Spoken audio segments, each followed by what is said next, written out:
Hello, my name is Chafik Keilani and I'm an ophthalmologist at Assistance Publique des Hôpitaux de Paris and Pierre et Marie Curie University in Paris. Today, this tutorial is about our recently published case report. In this article, Samir Abada and myself are reporting an uncommon case of multiple meningioma induced under Cyproterone acetate treatment and causing bilateral optic nerve compression. Cyproterone acetate has an anti-androgenic, anti-gonadotropic and progestagenic effect. This treatment is usually prescribed during feminizing endocrine regimen, androgenetic alopecia, and prostate cancer.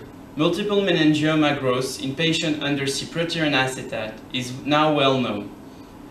A relatively increasing case report has been published on this topic. However, time between initial Cyproterone acetate intake and diagnosis of multiple meningioma differ from 2 to 10 years. Here we present the case of an old man that presented on MRI school-based meningioma causing bilateral optic nerve compression after 7 months of 200 mg per day of Cyproterone acetate intake for prostate cancer. The patient was referred to our department for bilateral vision loss.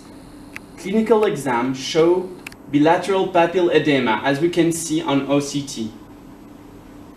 Stabilization and left visual acuity improvement after treatment withdrawal was seen.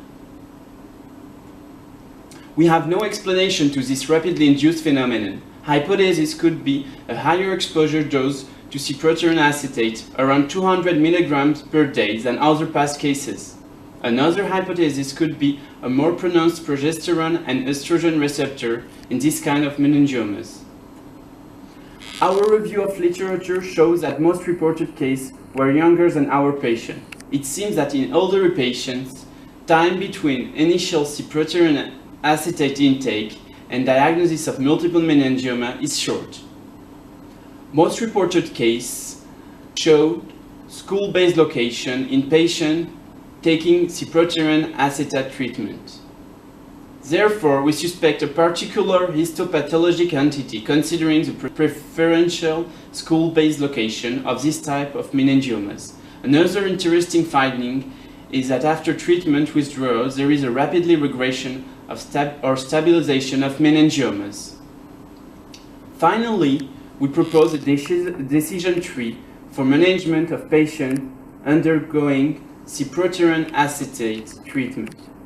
Patients treated with Cyproterone acetate with a dose higher than 25 mg per day should undergo a clinical exam every 6 months, including a fundus examination and a visual field. MRI school-based should be performed every 2 years. If meningioma occurred, Cyproterone acetate should be withdrawn. 3 months after discontinuation, an MRI school-based should be performed. If an increased size is noticed, patient should be referred for neurosurgery. Thank you.